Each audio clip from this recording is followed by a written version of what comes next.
I have to say that I've always been fascinated by cryptids, whether it's potentially undiscovered animals like the Loch Ness Monster and the Yeti, or the creatures that seem to have a more sinister tinge of evil to their presence, like the Jersey Devil and the Poplik Monster. My youth was dominated by research into these mythical creatures and the slim but tantalizing possibility that at least some of them might be real. As I got older, this fascination with monsters and myths led me to the more serious study of folklore and comparative religion, to the extent that I actually got my MA and postgraduate qualifications in those subjects, and made a living lecturing on these topics at universities and producing articles and books on the mythologies and folklores of particular communities and countries. In all that time, however, I had never actually seen a cryptid. But on August 12th of last year, that changed. My area of research for much of the past year has, hilariously enough, been on donkeys, or more specifically, the donkey as a symbol in religious iconography and accusatory slander, which is a bit of a mouthful. Basically, the idea is that throughout history, different groups have accused the other of something called onolatry, that is, worshipping a donkey, as a way of saying, hey, your religion is rubbish or backward or savage. It's a way of suggesting that other people's beliefs are somehow strange or animalistic. Accusing other groups of worshipping animals, particularly donkeys, is a long-established tradition with tons of evidence to support it. What I wanted to know, and what I planned to write a book about, was why it seems to always be the donkey in particular that was the focus of the attention. Now, you might be tempted to think that I'm mistaken, that in all the Hollywood movies and the old books about witchcraft and stuff, it's a goat that takes the central role. This is true to an extent, but the donkey has taken a far more central role than most acknowledge.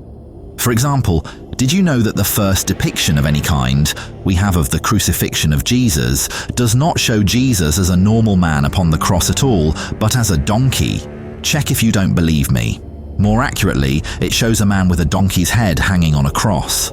The etching is a piece of Roman graffiti and is meant as an insult to a particular Christian, suggesting that he worships a donkey. In a similar way, one version of the famous story of Antiochus IV Epiphanes going into the Holy of Holies in the Temple Jerusalem says that he did not find it empty, as the usual story about the Roman leader Pompey goes, but rather found that it contained the statue of a donkey. This trope has been used both as an anti-Semitic smear and as a smear against Christians, Muslims, and various by different sects within these religions against one another. It's a very old idea, and one that I spent the past 3 years of my life researching in serious detail. So it was with quite some surprise that I read about the small town in northern England called Morton, where, according to the books I read, there has long been a tradition that talks about a strange cryptid that stalks the surrounding hills and forests and which has, wait for it, a donkey's head. This creature, so the story goes, resembles something close to the shape of a gigantic donkey, shaved off all its hair, that walks awkwardly upright upon its two hind legs.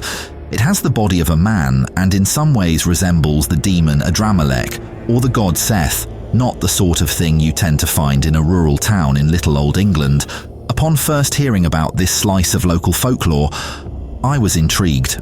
When I read, for example, that the creature supposedly had eyes, the size of billiard balls that were said to be pearly white with no pupil or iris, that its head was adorned with two large horns like those of a goat, jet black and jutting upward, I became more than intrigued and became excited.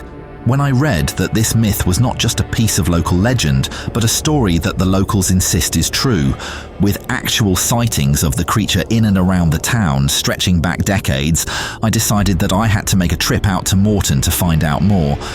Admittedly, the old woodcuts and etchings of this creature, which the locals called Old RagTail, were much more intimidating than the supposed photos of the creature, which tended to be blurry, out-of-focus affairs of the type you often see taken by people claiming to have seen Bigfoot.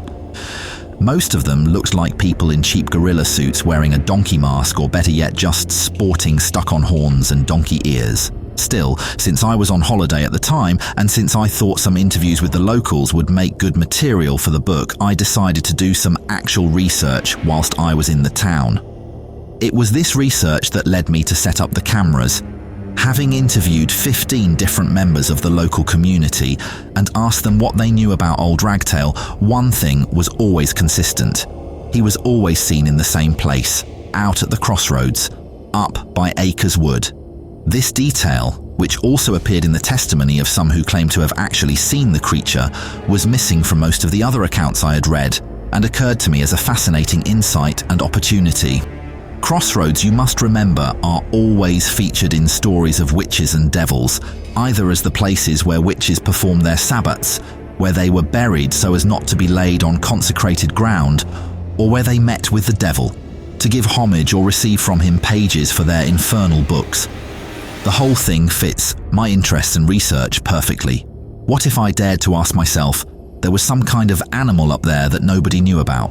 Not a monster necessarily, but some kind of mammal or marsupial that existed only in this part of the world, in a tiny isolated community. What if it wasn't actually an animal but a man dressed up as part of a surviving ritual, the remnant of religion thought long dead that had not been snuffed out completely, nor ever documented properly before? Either possibility excited me, and so I decided to extend my stay in Morton and set up cameras at the crossroads. So I did. Armed with 3 trail cams and 2 concealed cameras affixed to trees, I set out to capture this supposed cryptid on camera and prove its existence. For about a week I got nothing but a few birds, a fox and a badger. On one occasion I got a weird old hiker out wandering the fields at 3 a.m, which was creepy, but nothing remotely resembling a creature, until the 12th of August. That night I got a result, and what I saw on the screen turned my insides to liquid.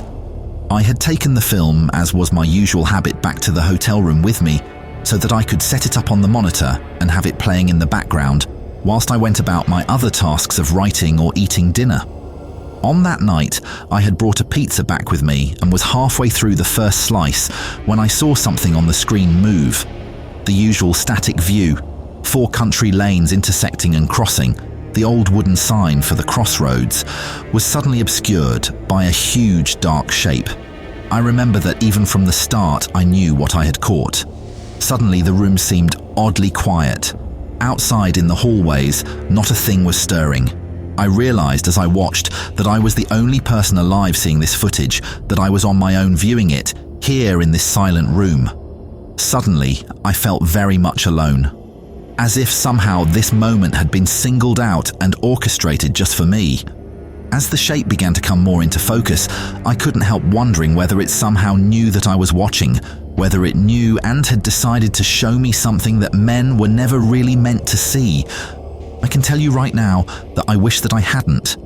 Standing before the camera, emerging from out of the thicket like a plume of black smoke, was a shape like an enormous and very powerful-looking man. As this streak of darkness solidified, however, it became clear that this was no man, but rather a thing that was only half in the shape of one. Its elongated head, its vertical ears, and its glaring pure white eyes were shown in hideous and terrifying detail. Its mouth, a wet-lipped opening that hung slack and yawning as if the muscles and tendons meant to hold it closed, had been severed, lolled, and swung pendulously from side to side, horribly clear in the moonlight. Every line and sinew of the thing was caught, full on screen as the thing approached the lens, and even with its strange animal features managed in some way that robbed me of sleep on many a night since, to stare into the camera and twist its grotesque features into something approaching a smile. Despite my many protests, the footage I took that night has never been shown or released to the public. I submitted copies both to the university and the police. The only copies. I trusted both of these institutions to return a copy to me, but so far they have not, and now I am left with only the memory and none of the rock-solid evidence I held so briefly in my hands. Both the police and the university have acknowledged verbally that they received the footage and have given the same reason for never releasing it. It is, they say, a privacy issue. Whilst the tape may be the only hard evidence for the reality of a thing that science says should not exist, the privacy and release laws will not allow me to show it unless I have express permission. Not from the creature itself, but from the 12 local women who were also recorded, dancing naked around it.